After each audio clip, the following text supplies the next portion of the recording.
Drama serial एक और पकीज़ा आने वाली एपिसोड बहुत इंटरेस्टिंग होने वाली है। अब जैसा कि पकीज़ा बहुत कुछ छुपा रही है, समन को ऐसा लगता है कि उस या तो पकीज़ा डरी हुई है या तो सहमी हुई है, इस वजह से वो कुछ बताना नहीं चाह रही। लेकिन ये बात तो किसी को मालूम ही नहीं पकीज़ा अपने अंदर क्या छुपाए बैठी है। इस बात का जिक्र जब वो अपनी माँ से करती है तो उसकी माँ भी उसको इग्नोर करके चली जाती है। इधर नूर भरी उसे तसल्लियाँ देती है। उसको लगता है कि उसका सूट ख़राब हो गया है, इस वजह से पकीज़ा को बुरा लग रहा है। वो उसका हौसला और हिम्मत देती है, लेकिन पकीज़ा के अंदर तो बिजलियाँ गिर रही होती हैं। वो किसी को बताना नहीं चाहती, लेकिन अंदर ही अंदर में बहुत कुछ छुपाया हुआ है। इधर असगर बार बार अकबर को टीज करता है। अकबर को लगता है कि अगर पकीज़ा ना मरी तो हमारी इज्जतें नीलाम हो जाएंगी, क्योंकि यासिन मलिक एक और नई वीडियो निकाल के बैठा हुआ है और इस इंतज़ार में है कि पहली पेशी के बाद उस वीडियो को भी वायरल कर दे। अकबर का डरना तो बनता है, क्योंकि उसने इतना बड़ा जो काम किया है उसके बाद उसका खौफ साफ साफ उसके चेहरे पर दिखाई दे रहा है।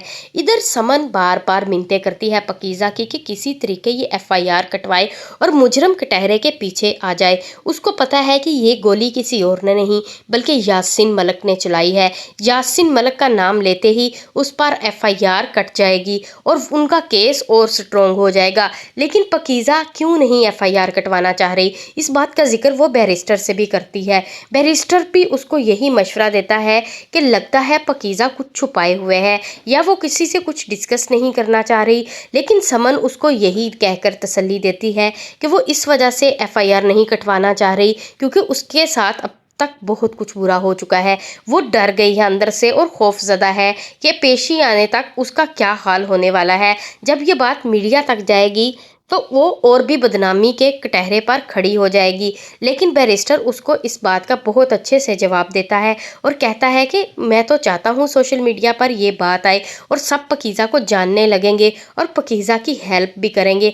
आप लोगों को भी चाहिए कि आप लोग मीडिया का सहारा लें, ताकि बात जो है यासिन मलिक के खिलाफ खुलकर सामने आए और जो पकीज़ा डरी और सहमी है उसको थोड़ा सा हौसला और हिम्मत मिले। लोगों के रिव्यू जानने के बाद उसको बहुत सारी हिम्मत मिल सकती है। इधर फराज के पास जब वो मिलने आती है तो फराज से शिकवा करती है, मैं जल्दी से चल कर आई हूँ बहुत दूर से, मुझे लगता था कि तुम्हारा भाई और बाप मुझे देख लेगा, तो इससे पहले मैं तुम्हें देखना चाहती थी। फराज उसको तसल्ली देता है और कहता है कि मैं घर चला जाऊंगा, लेकिन मुझे बहुत अफसोस और तकलीफ़ इस बात की है कि मेरे घर में ना होने की वजह से तुम्हारे बारे में बहुत सारी गलत बातें की जा रही हैं जिसको मैं रोक नहीं पा रहा।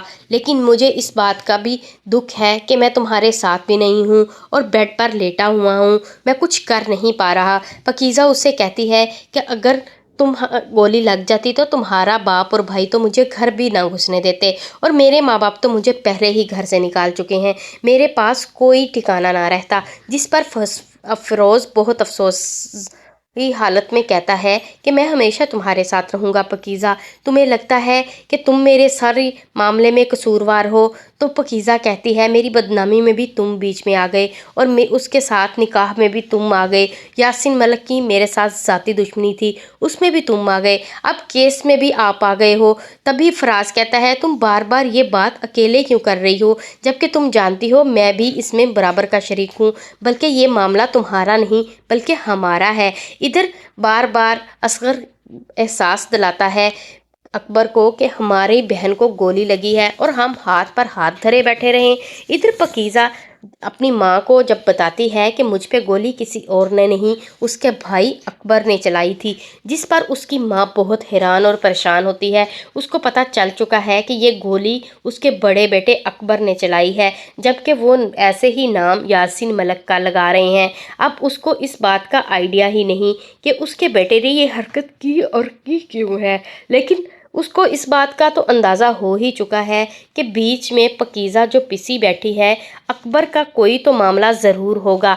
लेकिन असगर की बातों के बाद वकील उसे यही कहता है कि इतने शोखे बनने की ज़रूरत नहीं है कि यासिन मलिक ये कर रहा है और वो कर रहा है, तुम लोग पेशी में सीधे सीधे आना, इसके बाद पेशी के बाद देखा जाएगा कि क्या होगा।